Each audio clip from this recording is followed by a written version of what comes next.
Hey, very good. Thank you for coming around here tonight. And we're going to proceed with our 7th-generation study.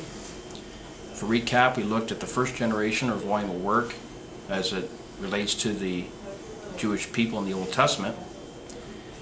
And we looked at the tables of stone that were written with the finger of God.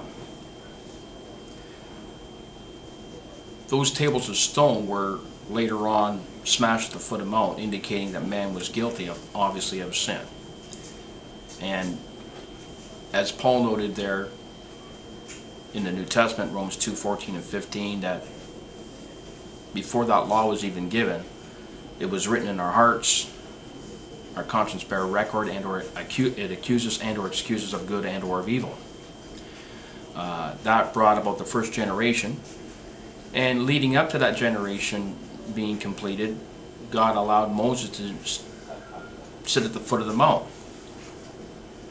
And we'll see as we go through this series that the copying process is an essential process, vindicating that which came previously had God's approval. And we'll see that as each generation is complete, there's another phase or other elements that are brought in, be it more revelation, as noted in generation 3 when Moses completes his volume of work.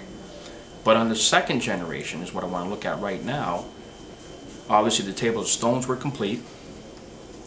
Moses is at the foot of the mount. He's copied what was written in the first generation, which vindicates that volume of work, but he takes it a step further in that the people now themselves have heard the word spoken to them audibly at the mount in Exodus chapter 20.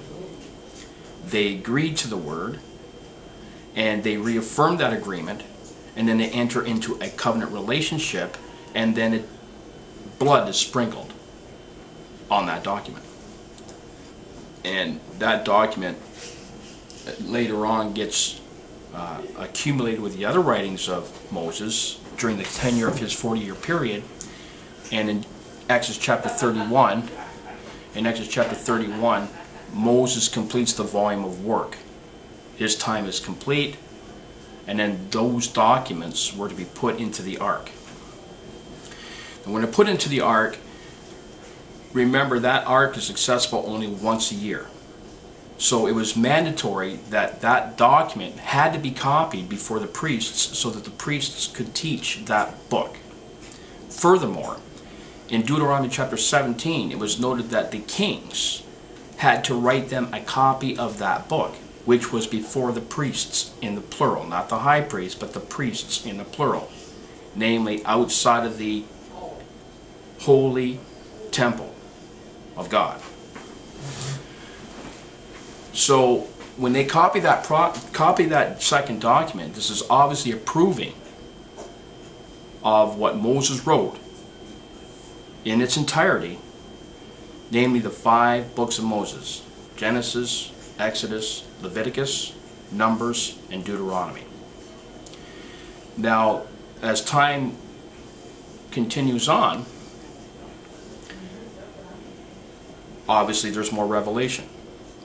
We go through the Judges, we go through the Kings, and we get to Solomon, and Solomon's writings, Proverbs specifically, chapter 25, verse 1, we're going to see another document that will be copied, namely Solomon's writings. And it's noted that Hezekiah's men, in Proverbs 25, verse 1, copied Solomon's Proverbs. That will bring us to the 4th generation of Scripture that's recognized and canonized through a copying process.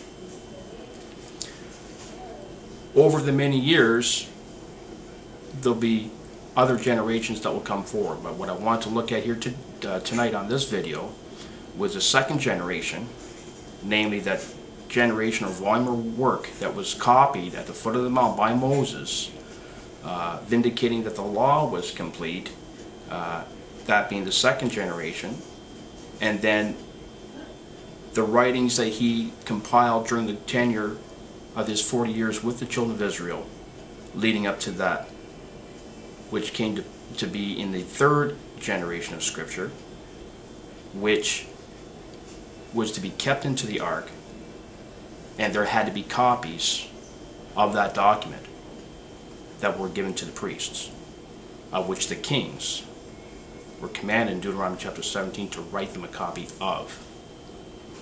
So we're going to bridge to the third generation, and I'll recap again as we're walking through this series so that we can make a seamless transition from one generation to the other generation with a little bit of backtracking in between.